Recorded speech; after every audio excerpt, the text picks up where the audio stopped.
अदा सिंधी अॼु हिकिड़ो लेक्चर हालतुनि जे हिसाब सां असांजी क़ौम खे ॾियो, जी क़ौम में शऊर ऐं गैरत जागी पवे। अॼुकल्ह छा पियो थिए तोखे सभु ख़बर आहे, सो उन जे हिसाब सां जेकॾहिं कुझु लफ़्ज़ ॻाल्हाईंदा त बहितर रहंदो। अदा पहिरीं ॻाल्हि त शऊर इज्तिमाही तौर ते पंहिंजो असरु ॾेखारींदो आहे। असांजे मुतहद थियण सां ई शऊर जो बुनियादु पको थी सघे थो। ॿी ॻाल्हि त गैरत जाॻाइण लाइ अहिड़ा लफ़्ज़ इस्तेमालु करणा पवनि था जेकी ज़मीर खे झिंझोरे छॾनि। तव्हां में बर्दाश्त टके जी कोन्हे। असांजे समाज जो तल्ख़ हक़ीक़तूं जेकॾहिं मुंहिंजी ज़बानी ॿुधंदा त सभ खां पहिरीं पादर बि मूंखे ई हणंदा, छो त सचाइनि खे तस्लीम करण असां सिखियो ई कोन्हे। असां हक़ीक़तनि खां ईअं लाराईंदा आहियूं जीअं नंढड़ो ॿारु डॉक्टर खां। हाल में जेको कुझु असां सां थिए पियो इन खां वधीक दिलचस्पी असां माज़ी जे किस्सनि ऐं कहाणियुनि में रखूं था।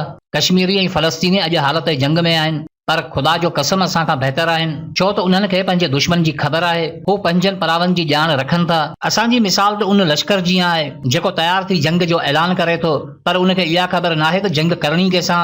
ॾिसो, ईअं बि नाहे त सॼी दुनिया असांजी दुश्मन आहे। बिगाड़ हमेशह कंहिं हिकिड़ी शइ जे करे पैदा थींदो आहे। अॼु असांजे सभु मुसीबतुनि जो सबबु उहो हिकिड़ो ई बिगाड़ आहे, पर अलमियो इहो आहे त असांखे इहा ख़बर ई नाहे त उहो बिगाड़ किथे आहे। जेसिताईं असां उन बिगाड़ जे बुनियाद खे न लोॾींदासीं तेसिताईं सुखनि जी उमेद रखण जो मतिलबु ठरे जी थेली मां चॉकलेट कढणु बराबरि आहे। ॾिसो, इंसान पंहिंजे माज़ी खे घटि वधि करे ॿुधाए सघे थो, पर हाल जी हक़ीक़त खे लिकाइण ॾुखियो हूंदो आहे, छो त हाल हालतनि जी अकासी करे थो। मिसाल तौरु कंहिं चौक ते वेठल को फ़क़ीर चवे त मूं लंडन में फ्लैट वरितो आहे। छा तव्हां इन ॻाल्हि ते यकीन कंदा? या साईं मुराद अली शाह चवे त आऊं झूपड़ी में रहां थो, छा इन ॻाल्हि खे तस्लीम कंदा? न, करे ई नथा सघो, छो त हाल ख़ुदि सचाई ॿुधाए थो।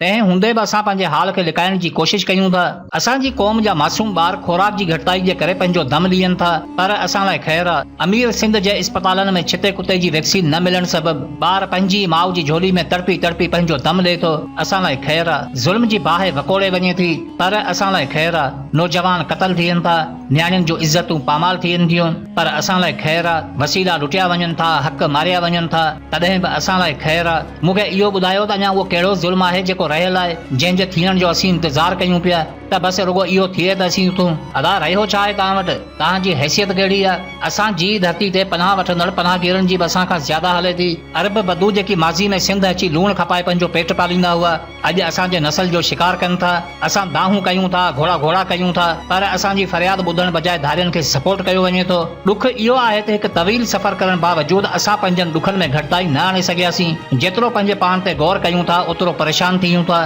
कामयाबी, ख़ुशहाली, अमन सुकून लाइ जेतिरो सफ़र कयूं था उहे शयूं ओतिरो वधीक अॻियां वधी वञनि थियूं। हाणे त यकीन थी वियो आहे त फ़ासिला बि असां सां गॾु गॾु सफ़र कनि था। हिकिड़े सवाल जो जवाबु तलाश कयूं था त हज़ारे सवाल असांजे साम्हूं अची वञनि था। इन करे अॼु ॾींहं ताईं असांखे कंहिं बि सवाल जो जवाबु न मिली सघियो आहे। थकावट जो ही आलम आहे त सही तरीक़े सां साह बि नथा खणी सघूं। असांजी कहाणी यूनान जे देवमालाई कहाणी जे किरदार सेफस खां घणो मुख़्तलिफ़ न आहे, जंहिंखे देवताउनि जे देवता ज़ियोस हिकु वॾे पत्थर खे कुल्हे ते खणी जबल जी चोटी ते ता हयात रहण ऐं चढ़ण जी सज़ा ॾिनी हुई। असांखे बि इहा ई सज़ा मिलियल आहे जेका ख़तम ई नथी थिए। अलमियो इहो आहे त जॾहिं इहे सभु हक़ीक़तूं असां ॿुधाइण जी कोशिशि कयूं था त केरु यकीन ई नथो करे। काश अॼु 20वीं सदी जो उहो नोबल इनाम याफ़्ता अज़ीम नावल निगार सोल्ज़ेनित्सिन ज़िंदा हुजे हा, जंहिंजे हिकिड़े ई novel one day in the life of Ivan Denisovich पूरे रूस जूं अखियूं खोले छॾियूं। पहिरियों दफ़ो स्टालिन जे गिलाफ जज़ीरे जी अज़ियतनाक जेल जी हक़ीक़त दुनिया जे साम्हूं आई, जिते कैदियुनि खे अज़ाब ॾेई मारियो वेंदो हो। जेकॾहिं अॼु सोल्ज़ेनित्सिन ज़िंदा हुजे हा त खेसि सिंध अचण जी दावत ॾियूं हा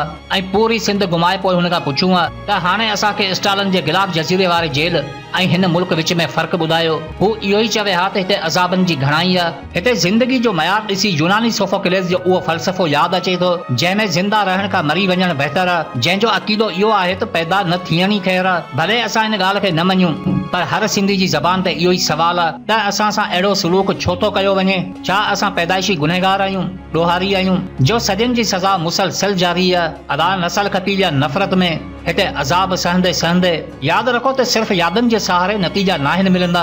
बेवसी जे यादनि जिस्म खे झूरे छॾियो आहे। छा थियो असां सां ऐं छा कयो असां? इन्हनि सवालनि जा जवाब तलाश करण खां बहितर आहे अचो त ज़िंदगी खे हिकु मक़सदु ॾियूं, कामयाबी जे हुसूल लाइ पंहिंजी निंड जी कुर्बानी ॾियूं। हिकु जर्मन फिलासफ़र जो कौल आहे त यादूं कॾहिं बि न ख़तमु थियण वारी अज़ियत जूं मददगार हूंदियूं आहिनि। ज़हन में रहे त असांजी ज़िंदगी जो हर अमल सिर्फ़ असां ताईं महदूद नाहे हूंदो। जिते असांजो अज़ीम किरदार असांजे नसल खे संवारे थो उते असांजी गुलामी असांजी औलाद लाइ अज़ाब आणे थी। आदतूं बदिलाए सघजनि थियूं, पर फितरत तब्दील नाहे थींदी ऐं इहो फितरत जो कानून ॿुधाए थो त मुसलसल जदोजहद कामयाबी जी ज़ामन हूंदी आहे। इरादनि में मज़बूती आहे त मुश्किल सफ़र बि आसान आहे, पर जे यादनि सां गुज़ारो आहे त गुलामी पंहिंजो मुक़दर आहे।